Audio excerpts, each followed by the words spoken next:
Assalamualaikum warahmatullahi wabarakatuh. Perkenalkan, nama saya Usman dari kelas 12 IPA 3. Di sini saya akan menjelaskan tentang unsur kimia atau kimia unsur.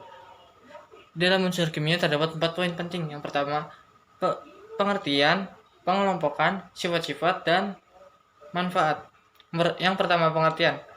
Pengertian unsur kimia. Unsur kimia adalah suatu proses atom yang memiliki jumlah proton yang sama dalam inti atomnya, yaitu nomor atom atau Z yang sama. Terus sekarang yang kedua, kelompokan unsur kimia. Pengelompokan unsur kimia dibagi menjadi 7. Yang pertama, golongan logam alkali. Golongan ini dapat ditemukan dalam tabel periodik unsur pada kolom tabel pertama. Unsur yang tergolong di dalam golongan ini memiliki atom yang berkilau dengan tekstur yang tidak terlalu keras sehingga dapat dipotong dengan pisau.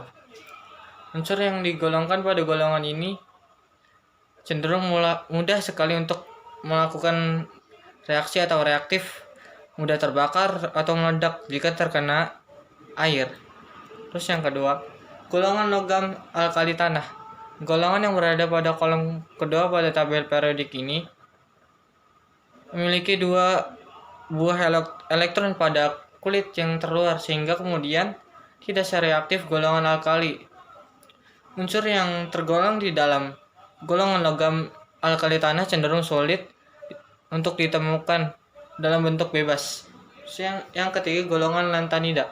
Golongan ini dimulai dari atom 57 hingga dengan 71. Unsur dalam golongan ini terlalu banyak sehingga kemudian dipisah menjadi bagian tersendiri di bagian bawah tabel. Terus yang keempat, golongan aktinida.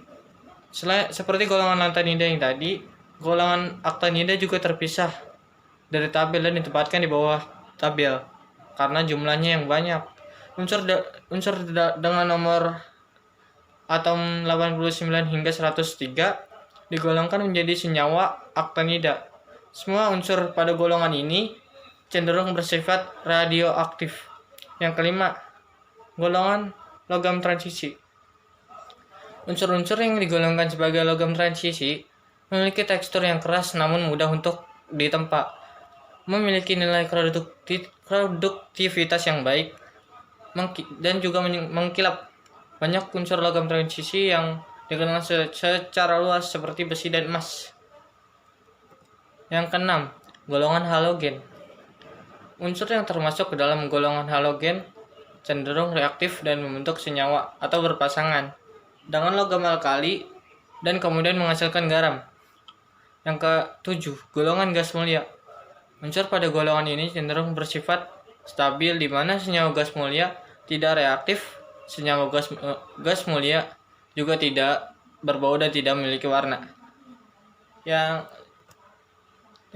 ketiga, sifat-sifat unsur kimia. Nah, di sini dibagi menjadi 3. Yang pertama, sifat atomik, sifat fisik, sifat kimia. Yang sifat atomik.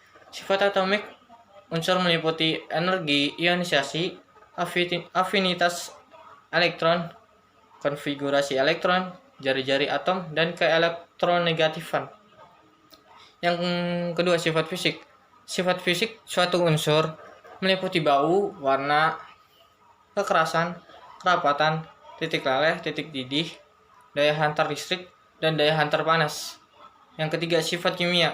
Sifat kimia pada suatu unsur meliputi tingkat kereaktifan, sifat keasaman, dan daya reduksi dan daya oksidasi. Yang keempat, manfaat unsur kimia.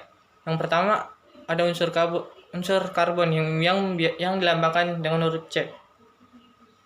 Unsur ini merupakan komponen penyusun dasar dari semua senyawa atau bahan organik, minyak bumi, batu bara, gas alam, dan bahan bakar juga. Dan bahan bakar juga merupakan senyawa yang disusun oleh atom karbon. Terus yang kedua, unsur hidrogen. Unsur hidrogen menyusun kurang lebih dari 90% dari atmosfer bumi, sehingga merupakan unsur yang melimpah di bumi. Unsur ini sering digunakan untuk bahan bakar baik gas ataupun cairan. Yang ketiga, unsur aluminium yang biasa dilambangkan Al. Aluminium merupakan jenis logam dengan bobot yang relatif ringan dan juga tahan terhadap korosi. Dengan tekstur yang lunak, hal ini kemudian menyebabkan unsur aluminium banyak digunakan pada peralatan dapur, makanan, dan suku cadang otomotif. Yang terakhir, unsur natrium atau Na. Logam natrium dapat digunakan sebagai reduktor pada reaksi pemisahan silikon dan boron, sebagai medium penghantar kalor atau panas, dan reaktan pada reaksi pembentukan TeL atau senyawa anti knock pada bensin. Sedangkan senyawa misal NaCl dapat digunakan sebagai bumbu masak, larutan infus, dan pengawet makanan. Itu saja yang bisa saya sampaikan. Sekian dari saya. Wassalamualaikum warahmatullahi wabarakatuh.